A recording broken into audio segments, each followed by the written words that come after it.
Hey guys, welcome back to another comprehensive video guide. Today we'll be covering Artanis, and we're going to be going over three different builds with him. The first build I'll cover is the build that is the cookie cutter build, the build I find most reliable. Anywhere you want to play Artanis, you can usually play this build, and it'll be very often the best build. So that is going to be the one you see here. But before I go into the builds, I'm going to talk a little bit about the tips and tricks with Artanis, right? So how you swap, different types of swap, all that kind of stuff. So first of all, most people know your W is a dash, right? So there's a lot of stuff you can do. For example, if you're trying to swap someone a little bit farther away, you can use it W as a dash and then use your Q as another dash, and really in that way you can double dash and try to stun, right? It's like a very far distance stun, whereas uh, so always keep in mind you use your W as a dash. You can use it to dash to like giants, dash to like a lane camp, anything like that. That one is pretty obvious. Now, regarding swaps, there are two kinds of common swaps. Obviously, you can just swap by itself, and that's actually pretty important because keep in mind that your swap is an unstoppable, which means you can cleanse yourself. Okay, so if this is a Nubarak or an ETC or even like a butcher or someone, right, and they're trying to stun you, let's say this is a butcher charging at you or an ETC sliding you, all you have to do is when you see them, or even an Anubarak burrowing at you. So if you think you can't dodge it, all you have to do is throw your E in their direction while they're still, running at you or in mid animation of their stun, and your stun will hit them and you'll immediately become unstoppable. So that's a really good tip and trick with Artanis to escape from CC ganks, even if the stun hits you. So let's say the ETC is sliding and you barely throw it out and the stun hits you. Even if you get stunned, as soon as your E hits him, it's going to make you unstoppable, which is going to get you unstunned. It'll essentially act as a cleanse for you. So that is really important. Make sure to utilize that. And as far as swaps, there's two ways of doing the basic swap. Well, first of all, the basic swap, I think everyone knows, right? The basic swap, you Q forward and then you throw your E at them, right? That's super simple. Everyone knows that. I'm not going to talk too much about that one because everyone knows how that works. Now, there's two other swaps that you should know about, and those are the EQ and QE swaps, and usually those are used more backwards. So EQ, as the name implies, you start with your E, and then you press Q after that, right? So you E and then Q. There's really not much difference between these two swaps. The real difference is just the order in which you go in. So the QE swap, as the name implies, is you Q first and then you E. Now notice here, if I do the QE swap, I cannot hit the dummy quite as easily. Basically, the only difference between those two swaps is if you Q first, you're already moving in that direction, right? So you're a little further towards the direction that you're queuing, so you need them to be a little bit closer to you. So the closer they are to you, the better the QE swap is. And because you move a little closer to this direction, you press Q first before you press E, you're going to be able to move further along the trajectory of your Q before the E hits. So this swap, the QE swap, will usually pull them a little bit farther into whatever direction you're swapping, whereas the EQ swap will usually pull them a little less far, but the EQ swap can hit from a little bit further away because you're a little bit closer to them. Your Q has not moved you a bit farther away. So that's basically all the swaps. It just takes practice to hit them. They're not that hard. Now let's move on to the talent build. So for the reliable Artanis talent build, level 1, we have amateur opponent. This one is just really strong. Faster merc camps by a ton. You do the merc camps way faster. 150% extra bonus damage is a ton of extra bonus damage. And if you do merc camps faster, you basically can do everything faster. Merc camps, as you all know, are very important. And the thing about Artanis is he's a hero where usually he's best played on 2 lane maps because he's bad at soaking. So because he's bad at soaking, you don't really love him on 3 lane maps. You're gonna fall behind on soak in 3 lane maps because your wave clear is just slower than most other heroes. But if you do play him on a 3 lane map, one way you can catch back up in macro from the loss of soak is by merking quickly. So, amateur opponent is usually a near must. As you can see here, at level 20, it takes damage from 240 to 600, which is just an incredibly high amount of damage. And it makes you, do the merc camp way, way faster, which is very, very important in HOTS. Now, moving on to level 4, we have the Shield Surge. There is a debate between level 4 Shield Surge and Shield Battery. I am in favor of Shield Surge most of the time. I think the difference between these two is really just how hard are you getting focus fired in a fight. If 3 to 5 people are hitting you, usually you want shield surge because shield surge gives you this massive shield when you're below 25 health. In other words, it gives you a massive shield when you are being focus fired, and the higher rank you are, the more likely this will be. So usually in higher ranks, you want to go shield surge because everyone will be hitting you.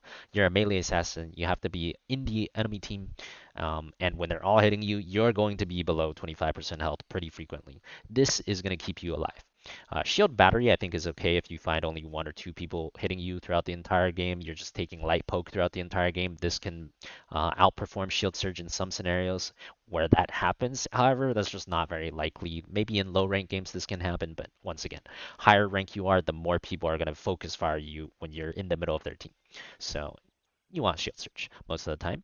Level 7, we have Chrono Surge. Now with this is a very good talent. Blizzard buffed it a lot of times actually in the last few patches of HOTS. You get 40% attack speed and 30% minus 30% movement speed for whoever you hit with this. So it's just a lot of stats attached to your swap. As long as you hit your swap, this is going to be a strong talent. Level 10, we have Suppression Pulse, just a really good talent as well. 50-second cooldown, really short cooldown. And on top of that, um, you know, even if a team only has one auto attacker, the thing about HOTS is most heroes in HOTS have pretty much all heroes in HOTS have an auto attack, right? And most of the auto attacks do matter to some extent. So, even if you're mitigating the tank auto attack, like a Meridan's auto attack, even if you're mitigating a support's auto attack, maybe like a Rhaegar's auto attack or a Monk's auto attack, a lot of that stuff still matters. Um, Pretty much everyone in HOTS has an auto attack that does a non-negligible amount of damage. So when you can hit their entire team and completely negate their entire team's auto attack damage for 4 seconds, it's a big deal. Usually Suppression Pulse will be much better than Purifier Beam, so you're usually going to want Suppression. The only time Purifier is good is when the enemy team has basically no dash and no move speed buff. So you're looking at heroes like maybe Mages, Kel'Thas, Gul'dan, Kel'Thuzad, that kind of thing.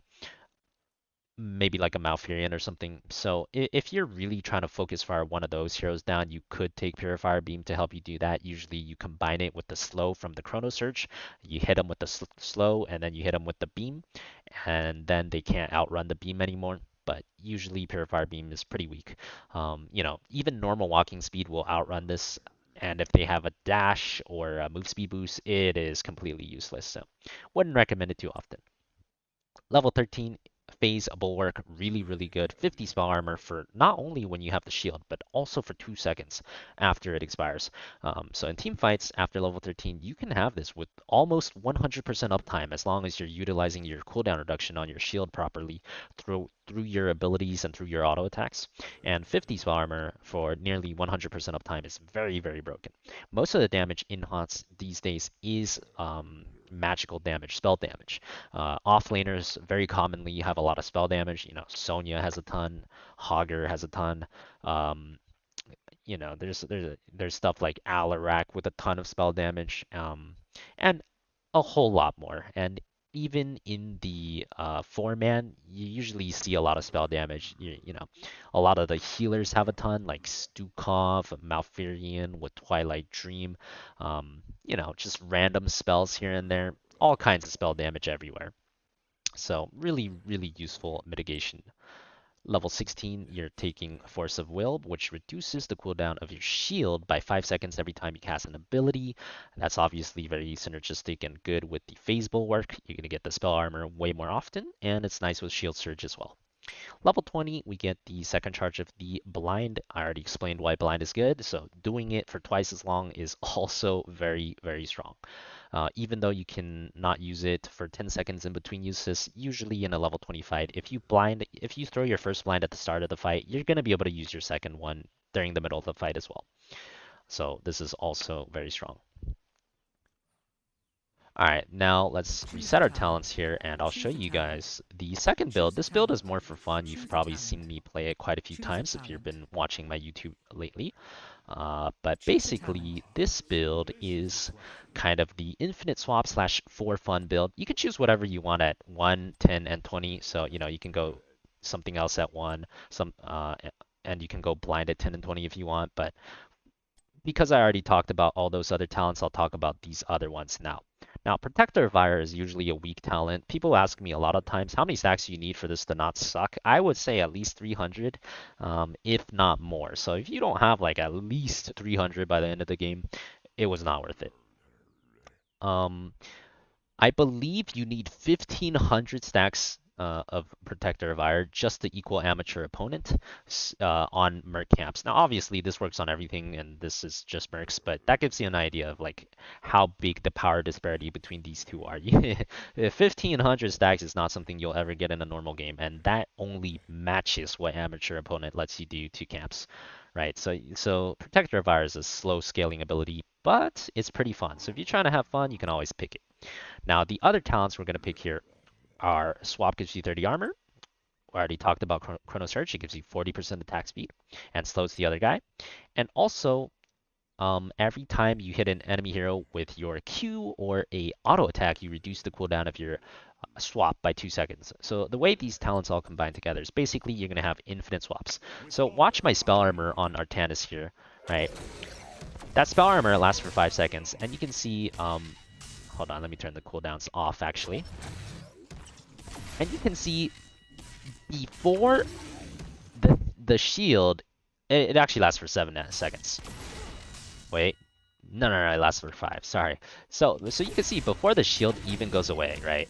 We're already able to swap again and get another shield. So basically, this build, as long as you're auto attacking, you have infinite swaps. You can keep 30 armor permanently as long as you never miss. So the upside of this build is you're kind of like an Illidan. No one can get away from you. You have a swap every like 4 seconds. You have permanent armor, permanent attack speed. Which sounds pretty strong, but there's a big downside. The downside is if you ever miss a swap, you have no talents. You literally tech all your talents into hitting swap. If you miss swap, you're playing no build, no talent Artanis. If you hit every swap, you're basically god tier.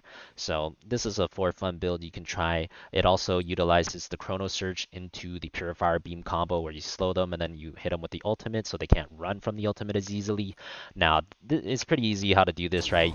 E and then R, and then that's kind of how you do it. Now, if you're confident you can hit them no matter what, the Giga Chad move is actually to R first, because you'll notice the laser doesn't appear for like 2 seconds after you are, right? 1, 2. So if you're really confident, what you can do is laser first and then swap as the laser is appearing, so you get more slow and laser uptime. You get more time where both of them are active. Level 16, we go the same talent just to get more shields more often, survivability. Although you can go one of these other talents with this build if you want to. If you want more aggressive play, you can always go for one of the other ones. And, level 20, once again, you can go blind if you want to, but with this example, we have the Purifier Beam, so we upgrade the Purifier Beam. Alright. Now, moving on to the last talent build. Once again, you can choose whatever you want here. So I didn't talk about block yet, so I'll talk about block a little bit at level 1 here. Choose a talent. Choose a talent. As I fill out the rest of this build. Choose a talent. So for block level 1, basically the only map I would really consider this on is Braxis, because Braxis you're very often solo lane top, and very often in the solo lane you're facing another bruiser or melee assassin, and most bruisers and melee assassins have like a pretty reasonably large auto attack. So constantly blocking that in the 1v1 is going to help you a lot. Otherwise, I wouldn't really ever consider taking it on any other 2-lane maps over amateur opponent. Like 3-lane maps, you can always do a lot of camps, so you want amateur opponent on 3-lane maps just so you don't fall behind in soak. And 2-lane maps, amateur opponent is actually really good on every map. Especially on Battlefield of Eternity and on Hanamura, where camps and Immortal race is so important. Leave So only ruins. I would only really play reactive on Braxis because of that reason. So basically, this build that you see here is a Q build. Now, I don't personally love this build. Let me refresh the forts real quick. Because it relies on you spamming Q, and I find the Q is pretty easily interruptible. But the nice thing about this build is that, if you do take Q level 7, it helps your wave clear a little bit. Even with it, you're not going to be able to instantly clear the wave. You can't keep up with, like a Hogger or a Leoric. You're still going to be slower than them. But it does help a little. So if you're on a 3-lane map, you really want to clear waves better, you can take the Q damage and increase the first dash damage, which will help your wave clear. And the second Q talent here is it reduces the mana cost, so you can basically spam Q for a long, long time. But the bigger part is every time your passive activates, it reduces the cooldown of your Q by 6 seconds.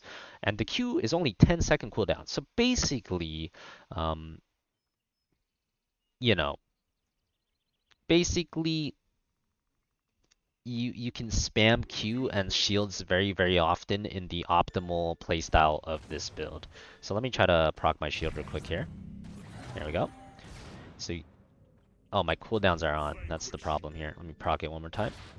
Alright, so you can see we have a 20-second cooldown, right, before our shield's back up. But if you Q 3 people, you can see the shield is back up instantly. Um, And when the shield pops up, your Q cooldown is going to be up soon again too. So you can kind of have some fun with this build. If the enemy team is very clumped all the time, you can get some pretty insane resets where it's just like you Q3 people, then your shield's back up, and when your shield gets back up, your Q's back up, and then you Q again. And it's a constant cycle of rotating between your Qs and your passive. However, your does not make you unstoppable, so they can stun you, and if they ever stun you out of your Q before you can get that cycle going, it's pretty vulnerable. So this is another build of Artanis I would classify as mostly for fun. Um, so there you go. There's the 3 builds of Artanis and a lot of tips and tricks on how to utilize Artanis. If you guys have any more questions, feel free to leave them in the comments. If I missed anything, you can tell me in the comments as well. But that's it for this time, and I'll see you guys in the next guide.